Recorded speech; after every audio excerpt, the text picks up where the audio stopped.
வணக்கம் மக்களே. நம்ம இன்றைக்கி எங்கே கிளம்பிட்டோம் அப்படின்னா, நம்ம விருதுநகர் தான் போகிறோம். எதுக்குன்னு தானே பார்க்குறீங்க. எங்கள் ஆச்சியை பார்த்து ரொம்ப நாள் ஆயிடுச்சு. அதான் நானும் என் தங்கச்சியும் பஸ்ஸில் கிளம்பிட்டோம். ஏன் காரில் போகல, அண்ணா ஏன் வரலன்னு கேட்பீங்க. அண்ணாவுக்கு வந்து கோயில் ஃபங்க்ஷன் இருக்குது, அதனால் ஒர்க்கில் இருக்கார், ரொம்ப பிஸியாக இருக்கார்.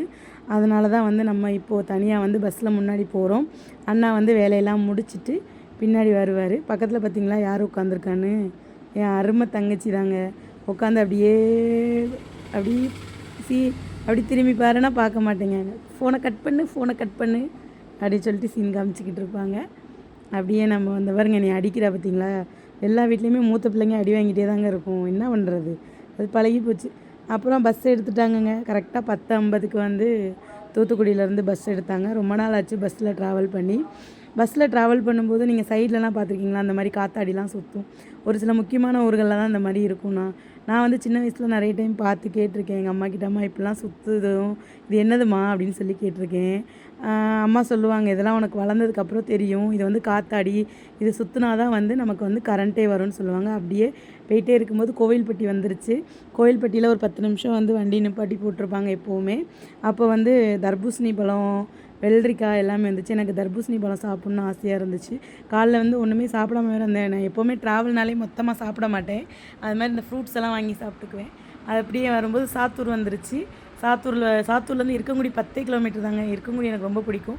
பஸ்ஸில் வசனம் ஒன்று எழுதிருந்துச்சு, அது ரொம்ப பிடிச்சிருந்துச்சு. திருவள்ளுவரோட திருக்குறள் கருத்து ஒன்று போட்டிருந்துச்சு. எப்போவுமே நான் பஸ்ஸில் போகும்போது ஏதாவது இந்த மாதிரி திருக்குறள் அதுக்கு கீழே வந்து அதுக்கு அர்த்தம் போட்டிருக்கதை வந்து நான் பார்ப்பேன். எனக்கு ரொம்ப பிடிக்கும். அப்படியே போயிட்டே இருக்கும்போது நம்ம விருதுநகர் வந்துட்டோம். எங்கள் அம்மா படித்த ஸ்கூலை நான் இப்போ உங்களுக்கு காமிக்கிறேன். ஸ்லோ மோஷனில் கொண்டு காமிப்பேன் பாருங்கள். இதுக்கு அடுத்து வர்றதா சத்ரியா வித்யாலயா பெண்கள் மேல்நிலைப் பள்ளியில் தான் எங்கள் அம்மா வந்து இங்கே படித்தாங்க. நீங்கள் யாரெல்லாம் இங்கே படிச்சிங்கன்னு சொல்லிட்டு கீழே கமெண்ட் பண்ணிவிட்டு போங்க. பஸ்ஸை விட்டு இறங்கினோடனே செம்ம பசிங்க. ஆமாம், பர்மா ஹோட்டல்னு ஒரு ஹோட்டல் இருக்குது. நானும் என் தங்கச்சி அங்கே போயிட்டு பிரியாணி தான் ஆர்டர் பண்ணியிருந்தோம். 65 பாப்பா கேட்டிருந்தா, அதனால் பிரியாணி 65 ஆர்டர் பண்ணிவிட்டு சாப்பிட்டுட்டு அப்படியே நேராக எங்கள் ஆச்சி வீட்டுக்கு வந்தாச்சு. இதான் எங்கள் ஆச்சி வீடு. எங்கள் அம்மா படமும் எங்கள் தாத்தா படமும் மேலே இருக்குது, என்ட்ரன்ஸ்லேயே இருக்கும். சரிங்க, செம்ம டயர்டாகிடுச்சு. அடுத்து ஒரு சூப்பரான வீடியோவில் பார்ப்போம். நம்ம வீடியோவை நிறைய பேர் சப்ஸ்கிரைப் பண்ணாமல் பார்த்துட்ருக்கீங்க, லைக் கூட பண்ண மாட்டேங்கிறீங்க. என்னங்க நீங்கள் நம்ம சேனலுக்கு சப்போர்ட் பண்ணுங்கள். நிறைய உங்களுக்கு தேவையான யூஸ்ஃபுல்லான வீடியோஸ் நிறைய போடுறேன். அடுத்து ஒரு சூப்பரான வீடியோவில் பார்க்கலாம். பாய்.